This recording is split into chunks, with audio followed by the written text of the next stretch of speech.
तो hello friend, आज हम लोग इन्वर्टर के कनेक्शन के बारे में बताएंगे। मेरे जो मीटर है, मीटर के पास कोई जगह नहीं है बैटरी इन्वर्टर रखने के लिए, तो उस इन्वर्टर और बैटरी को मेरे दूसरा कोई रूम में सेट करना पड़ा। आप भी ऐसा ही कर सकते हैं।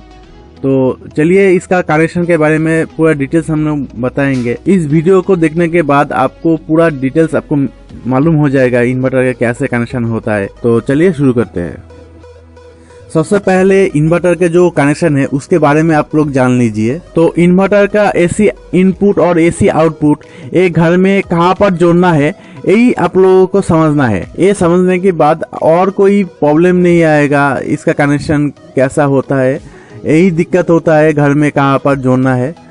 तो देखिए, आपका जो मेन एसी सप्लाई जो मीटर होकर आता है, वहां से आप डायरेक्ट आपको जो इन्वर्टर का जो एसी इनपुट यहाँ पर देना पड़ेगा। मतलब मीटर से डायरेक्ट आपका इन्वर्टर में एसी इनपुट होगा, यहाँ से आपको फिर से सप्लाई देना पड़ेगा। यहाँ से जो एसी आउटपुट है, यहाँ से आपको सप्लाई देना पड़ेगा। आपका सारा घर में यहाँ से जाएगा। आपका नॉर्मल इन्वर्टर हो तो एसी कनेक्शन करने के बाद आपका जो बैटरी का जो सप्लाई है, यहाँ पर नेगेटिव पॉजिटिव आप बैटरी में दे दीजिए, आपका कनेक्शन पूरा हो जाएगा। सोलर इन्वर्टर में और एक चीज देखने को मिलेगा, यहाँ पर जो पीवी प्लस और माइनस है वो सोलर पैनल से कनेक्ट करना पड़ेगा।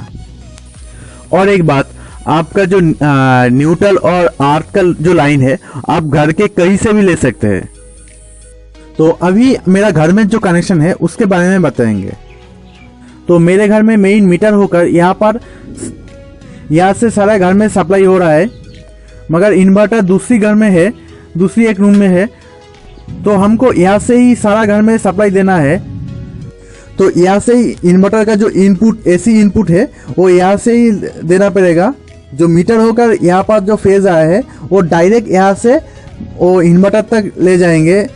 और इन्वर्टर से जो आउटपुट हो रहा है वो आउटपुट उस आउटपुट फेज को यहाँ तक ले आएंगे, क्योंकि यहाँ से ही सारा घर में पावर सप्लाई हो रहा है। तो यहाँ तक इन्वर्टर का जो आउटपुट फेज है वो यहाँ तक ले आएंगे। आप यहाँ पर देख सकते हैं, इस 3 पिन प्लग तक हमने मीटर से जो फेज न्यूट्रल और अर्थ का लाइन है वो यहाँ तक ले आए हैं।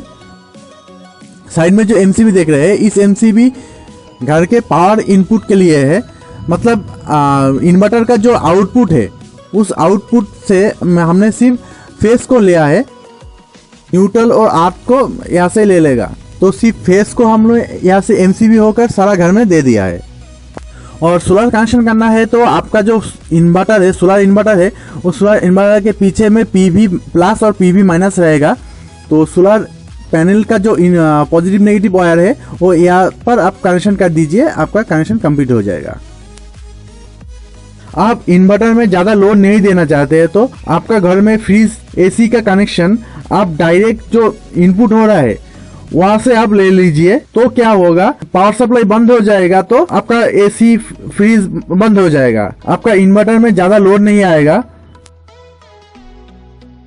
तो ये कनेक्शन जो घर में पहले से वायरिंग किया हुआ है, तो उस घर में ऐसे वायरिंग करके आप इन्वर्टर का कनेक्शन कर सकते हैं।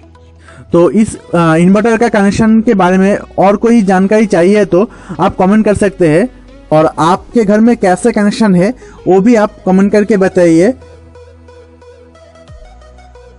तो अभी के लिए बस इतना ही। और वीडियो अच्छी लगी तो प्लीज लाइक और शेयर कर दीजिएगा। और ऐसे और भी वीडियो देखने के लिए सब्सक्राइब कीजिए मेरे चैनल को, और साइड में जो बेल आइकन को भी दबा दीजिए।